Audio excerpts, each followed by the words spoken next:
Brujim Abayim, bienvenidos al tercer y último día de Shituf 2021 del movimiento Masorti en América Latina. Esperamos que hayas tenido una excelente experiencia. Hoy no te puedes perder los talleres por área, los musicales, las tefilot y una charla de lujo. Recuerda que puedes dejar tus comentarios y tu experiencia Shituf dentro de uno de nuestros stands. Saludos desde Buenos Aires, Argentina. Y nos vemos en el próximo Shituf. Saludos desde Jerusalén.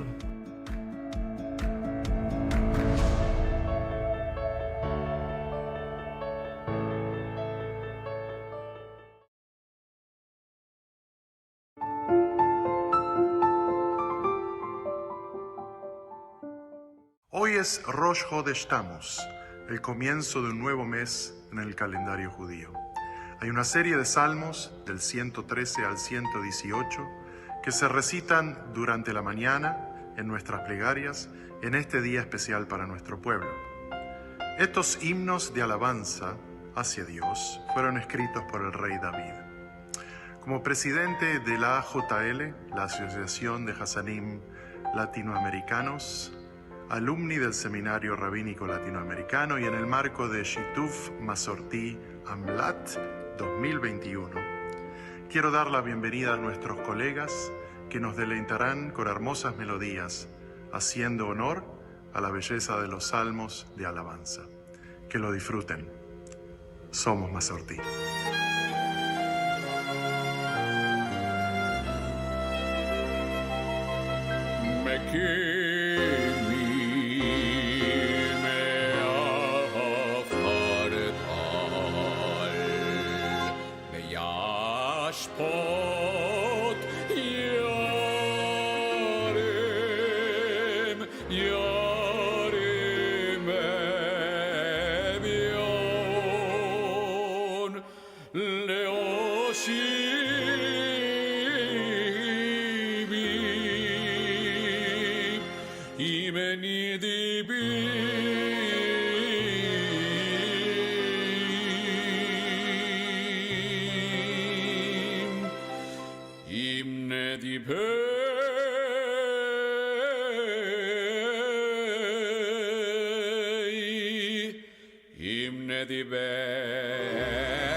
מושיביה כרת הבית, מושיביה כרת הבית, הן הבנים שמחה, הן הבנים שמחה, הן הבנים שמחה, הן הבנים שמחה, מושיביה כרת הבית.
בשם אדוני כי עמילם סבוני כדמונים דורכו כאש קוצים בשם אדוני כי עמילם דחו דחיתני נמבול ואדוני עשרני אורוסי בסמרתיה ואלי לשועה כל רינה בישועה ואוהלי צדיקים ימין אדוני עושה חיל ימין אדוני רוממה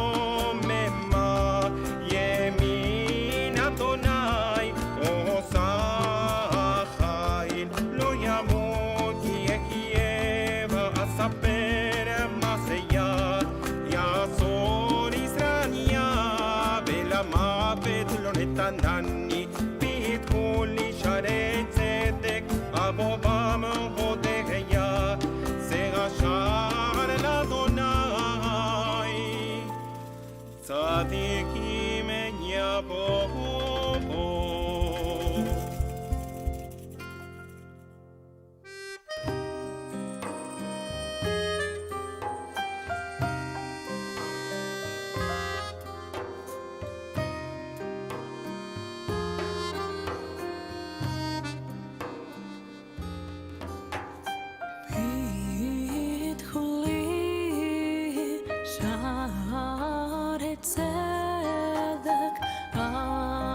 Eliata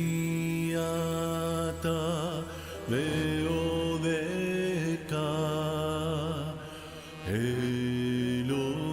Elohai anomemeka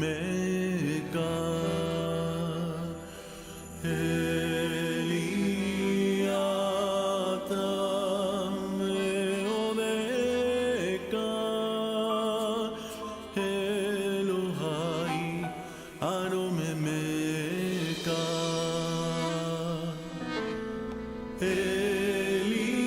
Eliata veodeka Elohai anomemeka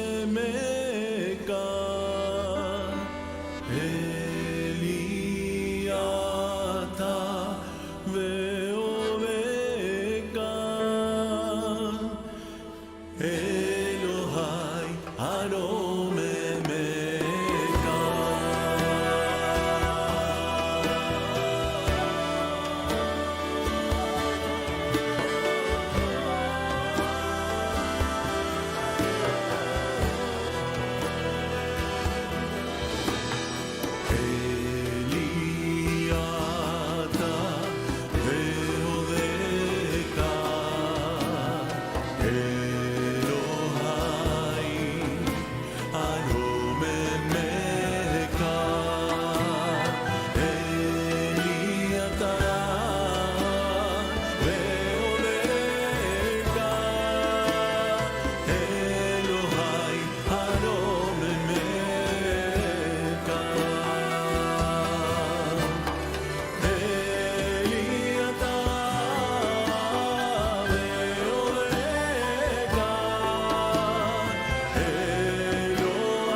בקרוב, בקרוב אני אחזור אל השקט, אל האור, אל הרוח, אל המים. Bekarov, que pronto podamos ver a los nuestros de vuelta en casa, abrazarnos fuerte, que pronto pueda terminar toda esta pesadilla, esta larga pandemia, y de esa manera poder tener a los nuestros sanos, fuertes, en bendición y en paz con nosotros.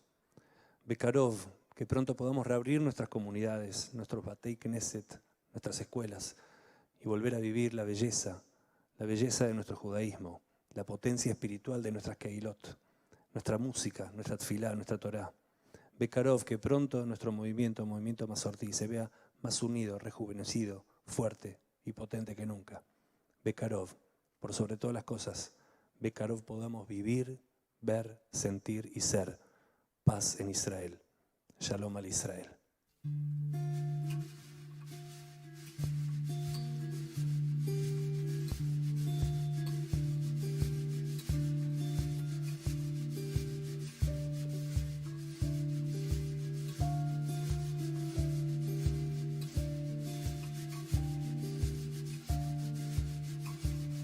בקרוב, בקרוב אני אחזור אל השקט, אל האור, אל הרוח, אל המים. בקרוב, בקרוב אני אחזור אל החום אשרי יעקב, אל החוף, אל השמיים. בקרוב, בקרוב אני אחזור, אל תראי כמו שיכור, שוב לצלול אל תוך עיניים.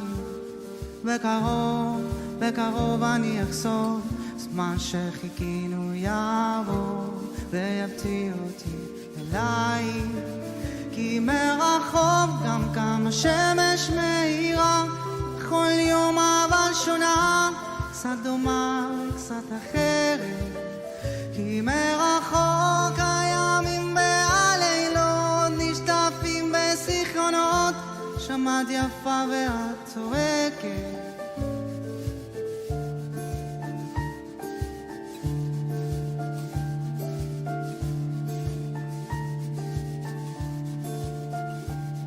בקרוב, בקרוב אני אחזור, בסוף הדרך לעצור, אל הרחוב ואל הבית.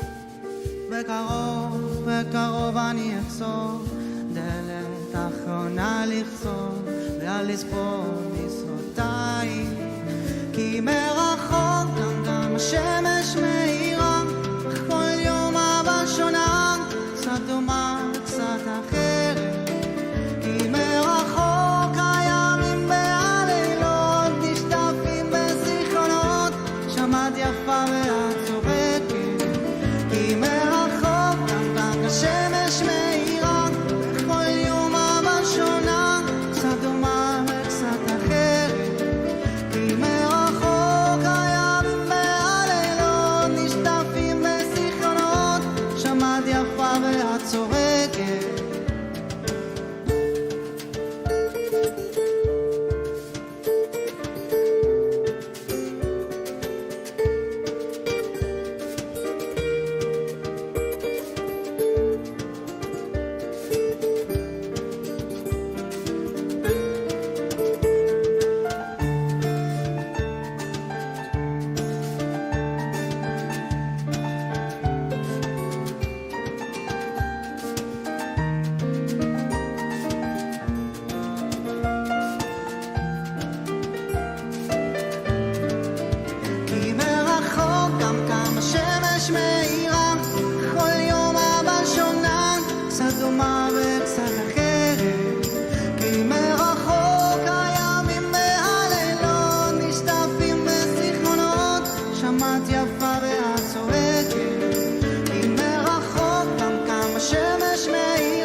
Buenas tardes, bienvenidos a Shituf. Hoy tenemos el agrado de presentar a la doctora Pérez Sinclair. La doctora Pérez Sinclair, directora de la Fundación Tali en Israel, realizó su maestría en educación en el Instituto Denison de Educación del Seminario Teológico Judío en Nueva York, y en esta misma institución recibió su doctorado en Midrash. Tali es una organización en el marco de los institutos Shechter, que están relacionados con el movimiento Masorti, que se dedica a la educación judía en escuelas públicas en Israel. Y tengo el honor también de comentarles que junto con la doctora Sinclair y con el profesor David Golinkin hemos cerrado un acuerdo por el cual a partir de ahora Masorti Olamí va a distribuir los productos de Tali en pantuflas, Tali Benalei Bay, en 8 idiomas a través de nuestras comunidades alrededor del mundo judío. Gracias, doctora Sinclair, por participar con nosotros en esta actividad de Shituf.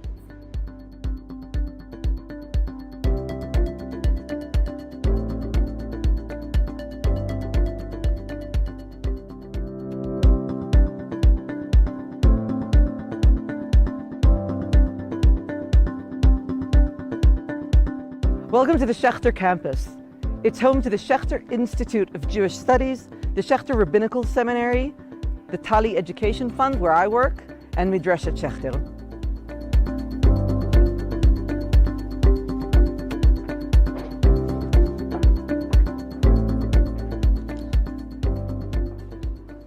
Good afternoon. My name is Dr. Perry Sinclair. I'm the director of the Tali Education Fund in Israel, and I'm very happy to have been invited to speak with you at the Shituf conference. I thank Masorti Omlat and Masorti Olami for inviting me, and I welcome you into my office here at Tali in Jerusalem. Maybe I'll start by telling you a little bit about myself. I was born and raised in Israel. You might not believe me, given my accent, but I promise I was. I'm actually a graduate of the Tali school in Hod HaSharon. I grew up in the Masorti Shul in Hod V'Hadar. I was active in Noam. I was the chairperson of Noam many, many years ago. And I spent my adult career working in Jewish education in Israel and in North America. I received my master's in Jewish education from the Davidson School of Education at the Jewish Theological Seminary, and a doctorate in Midrash from the Jewish Theological Seminary as well. My husband Alex and I live in Modi'in, where we raise 3 very inquisitive and thoughtful liberal Jewish children. If we were live right now, I'd ask you all to write in your chat 3 reasons which made you choose to live where you live today. Why did you choose to live in your town, in your country? Why did you move from where you were born and grew up? Why did you choose your neighborhood? Why did you choose the street you live on? But since we're not live, I'll tell you why I chose where I live. When we moved back to Israel nearly 14 years ago after living in the United States, we looked for a town that was diverse. We looked for a place with a lot of greenery and parks where we could raise our children. And most of all, we looked for a Jewish liberal community. And we ended up moving to Modi'in. We'd never been there before. We moved there because our friend told us that there were a lot of different liberal options within Modi'in connected to the Masorti movement. There was a communal school where we could send our children, and there was a young and vibrant atmosphere. If we dig deeper, and I tell you why I chose the place I live currently, my house, it's because we drew a circle around the neighborhoods where our friends live, and we made sure that we were in walking distance so we could visit them on Shabbat. Now I want to give you 2 more introductions to our discussion today. The first one relates to, again, to my children. I'm very lucky and my children are readers. When they were young and we stopped reading to them before they went to bed, I made sure to read every book they read.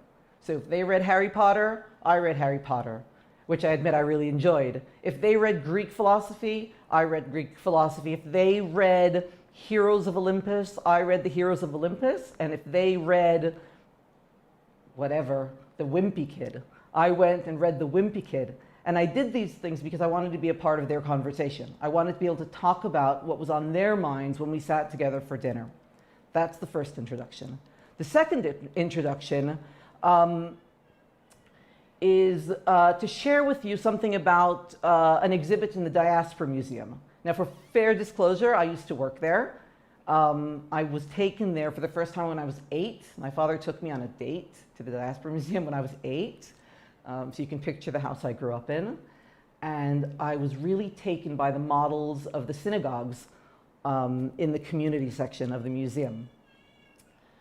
Now, on the first floor, right as you entered the museum, which tried to give 5 different answers to the question, how is it that the Jewish people are still here, there was a model of a 13th century Jewish community in Poland. The model wasn't very pleasing to the eyes. It was kind of, I guess, waist high on a table. When you approached it, it looked like a box. Many people who went to the museum skipped over that because they didn't really know what to do with it. If you looked at it, it was kind of shaded, and it wasn't really clear what the artist wanted to depict in this model. But if you got closer and you kind of peeked through the cracks that were between the walls of this box, what you saw on the inside were very, very bright, white, like well-lit walls and different institutions of a community with people milling around. And what the artist wanted to say was that Jewish communities in the Middle Ages in Europe might have been surrounded by walls, but these were walls that were put up by choice, and they enabled the Jewish community to thrive because everything they needed in order to exist as a community was within the boundaries of that community, and to them that was a positive thing. If we were sitting together around a table in a room at the moment, what I would do is give out Chivrut study sheets. Since we're not together, I've prepared a Chivrut study sheet, which you should be able to see at the moment on the wall.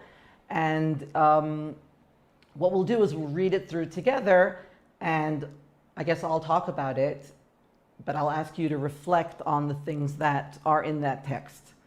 The text is taken from the Babylonian Talmud, from the tractate Sanhedrin, page 17. It also appears in a few other places, but this is the original text.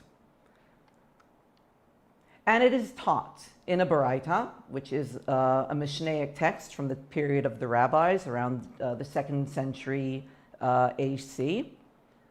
A Torah scholar is not permitted to reside in a city that does not have these 10 things. Okay, so the passage is setting up a scenario to teach us to teach us what institutions we as Jews need in order to live in a town.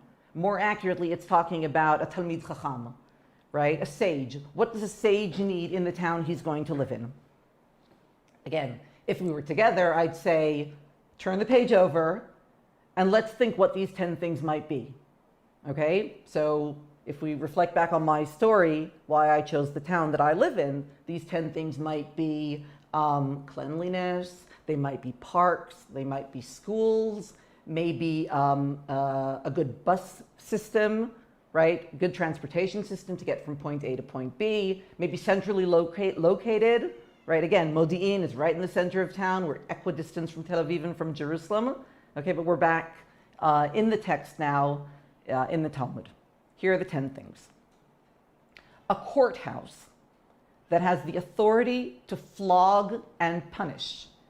Okay? A courthouse that can punish those who commit crimes. 1. 2.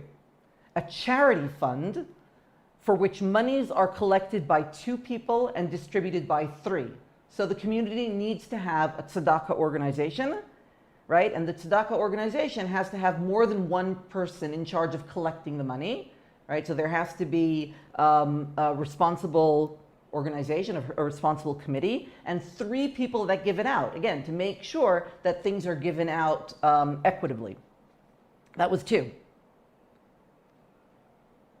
A synagogue, 3, a Beit Knesset, a synagogue, and a bathhouse.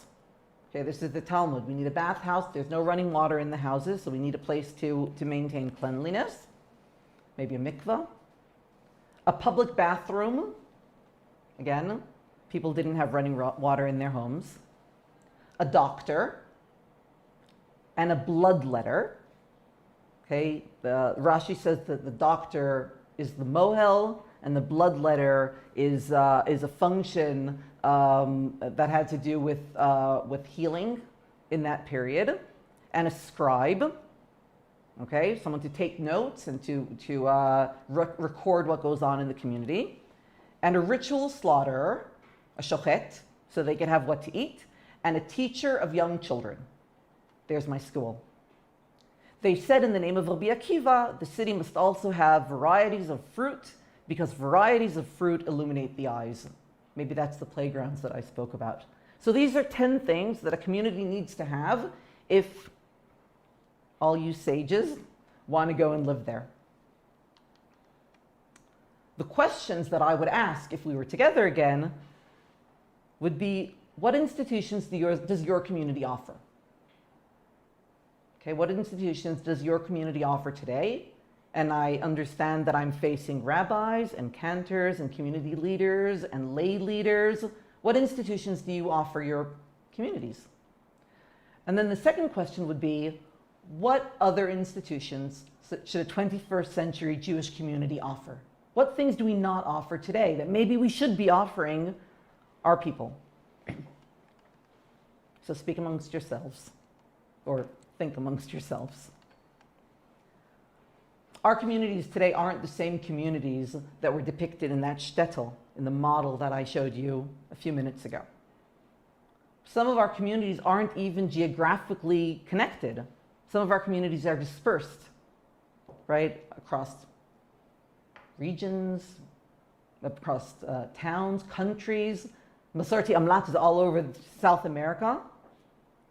So the question I ask myself as a Jewish educator, and I ask you, is how do we maintain the connectivity between the different people in our community? How do we create the web that connects people, that links people? How do we create interdependence? How do we encourage collaboration? How do we maintain arvut hadadit, mutual responsibility for the people in our communities if we don't see them every day? I think that as communities, we need to create institutions that complement this new setup, communal setup. It might not be ideal, but that's what we have. These are the things, this is the situation we have to deal with today. And as a community, we need to think about it. I think that this conference, the Shituf event that's happening for the 5th time from what I understand, and everything Masorti does in Amlat and in the world, Masorti Olami, are great examples of what we need in this day and age. I think our institutions need to get better at collaborating and not competing with each other. On a personal level, I've put a lot of effort in creating a shtetl for my family, right? It might not be a physical shtetl, but it's a close-knit web of relationships with people who nurture my family and help us maintain our identity and help my children grow up the way I think is right for them to grow up today as Jews. I want to share another picture from the Diaspora Museum. You see, I've got a little bit of an itch there, and they've just redone the museum. I haven't been there, and I can share that I'm a little worried about going because I really like the old exhibit. This picture, if you remember the museum, and I imagine many of you have been there, this was right at the entrance to the section that they called the Gate of Faith, Sha'ar HaEmunah. And that's where all the models of the synagogues were from around the world. This model, you can see in the picture, was like a 3D statue of a room with benches. So clearly it was a synagogue. Unfortunately, it wasn't a Masorti synagogue. Not only are there no women there, but there's not even a mechitza. But we're going to put that aside. There are 9 people in this little room in different stages of preparing for prayer. So some of them are taking their coats off and some of them are laying tefillin. There's a young boy, there's an old man, and there are only 9 of them. And what the artist wanted to say, or what I understand the artist wanting to say, is that faith is believing that the 10th person will arrive. And indeed, if you peek through the door of that model, I don't know where it is today, I hope it's being taken care of. If you peek through the door, the 10th man is at the door. So the community had faith that the 10th man would come and enable them to perform the ritual they wanted to perform. And again, this ties into what I was saying before. How do we maintain this model where we know that we can depend on each other, we can rely on each other, we can be there for each other, and we could ensure the continuity of the Jewish people for the next generation? And now I get to tell you a little bit of what I do. So the Tali Education Fund has been around for 40 years. It was established to support the Tali schools, which were founded in Israel in the late 1970s by parents, by families who made aliyah, mostly from North America, and couldn't find an educational setting for their students, for their children. These people came from North America. They grew up in liberal communities. They grew up in day schools, in community day schools, and they came here and they could either go to a Dati school, religious school, or they can go to a Chiloni school, a secular school. The Dati school was very focused on halakha and what the kids did at home and what their mothers wore or didn't wear. The Chiloni schools taught very little Judaism at all. There was very little Jewish education. They touched on holidays, they maybe did Shabbat, but it was mostly on a very, very simple elementary level, and it didn't meet the requirements of these people who made aliyah and came to live in the Jewish state, but didn't find institutions where they could raise their students. And they established the first Tali schools. The Tali Education Fund was established a few years later to support these schools. And what Tali has done for over 40 years is provide educational resources, professional development opportunities, textbooks, games, experiential activities for these schools, for the school community, more at the beginning than now, but for the school community at large.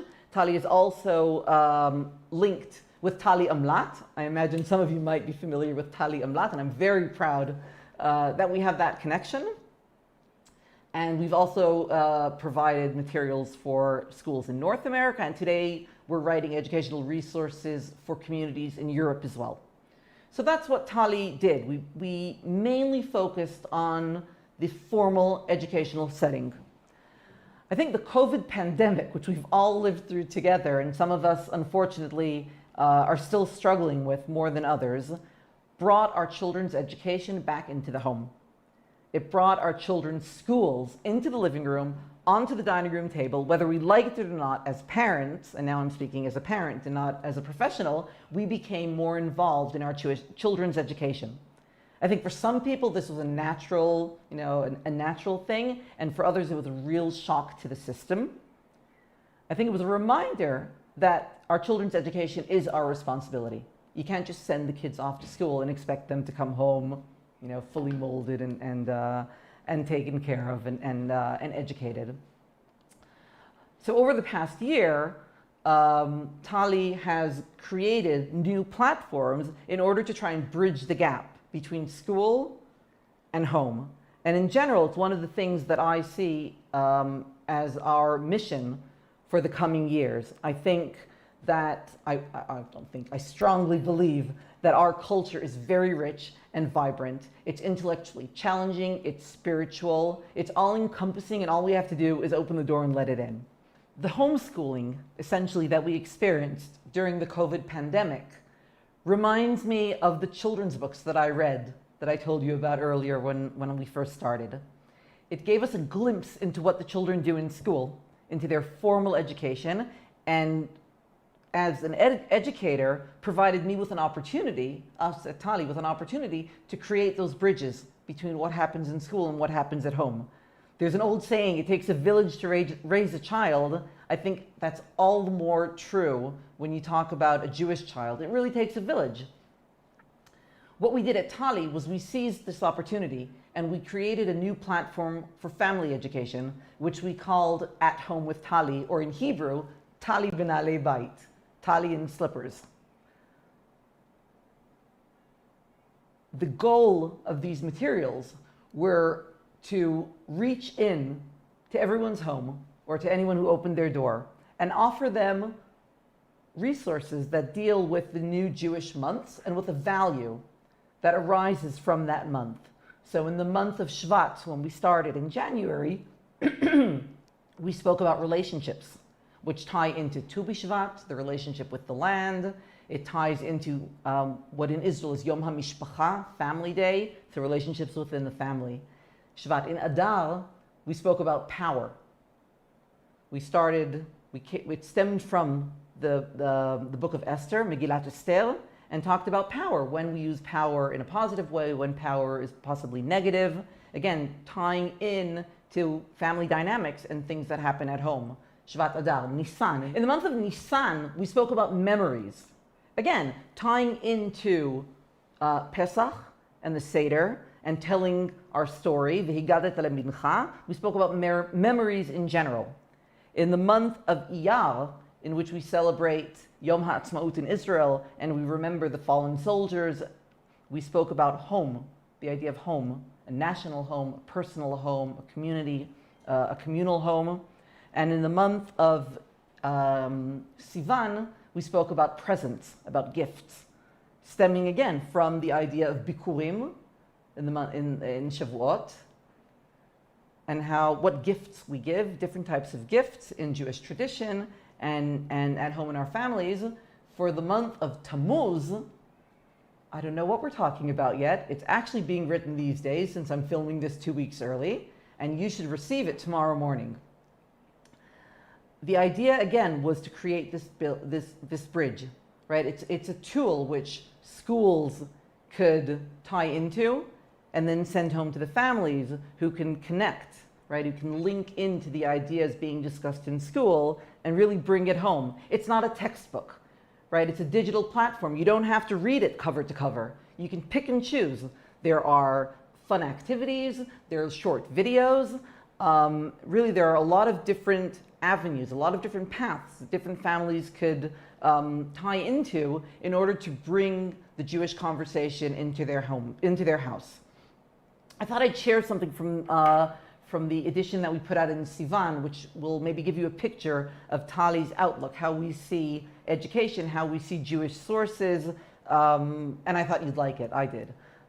There's a famous passage right at the beginning of Mishneh Avot, the ethics of the fathers, that talks about the passing of the Torah, the oral law from Moshe. Moshe kibel Torah miSinai. Moshe received the Torah at Sinai, passed it on to Joshua. Joshua passed it on to the elders passed it on to the prophets, etc. I'm sure many of you are aware of it. Once again, just like that statue from Beit HaTfutzot, there are no women in the passage.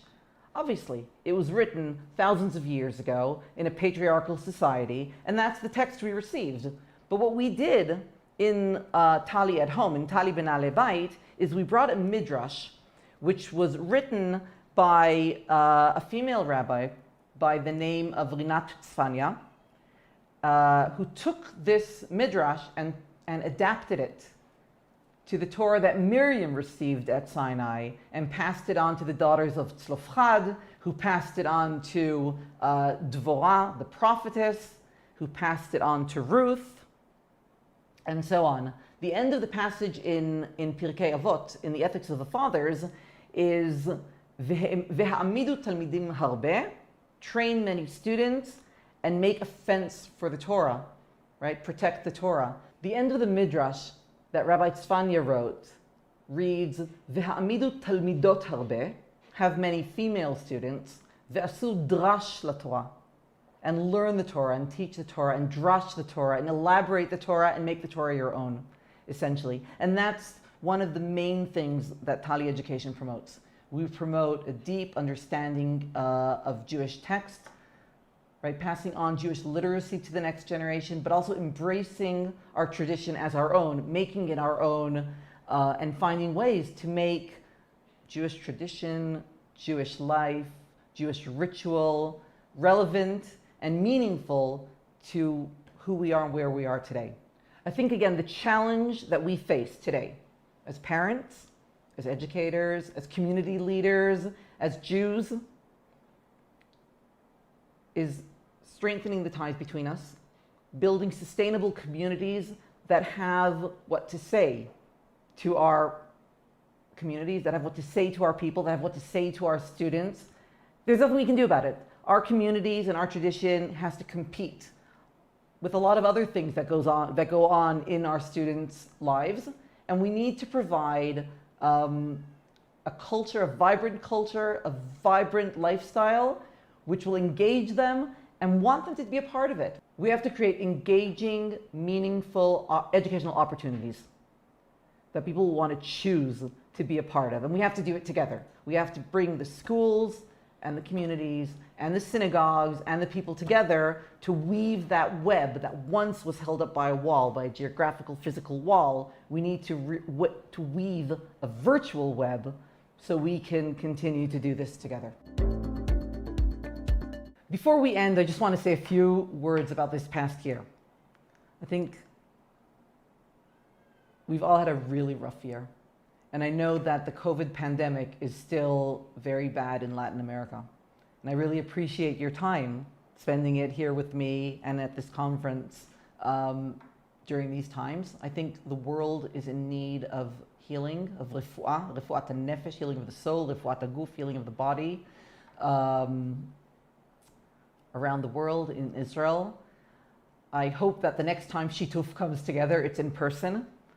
And I want to invite you all to come visit us here at Tali in Israel when you're next here, so that we could embrace and shake hands and get away from the screens.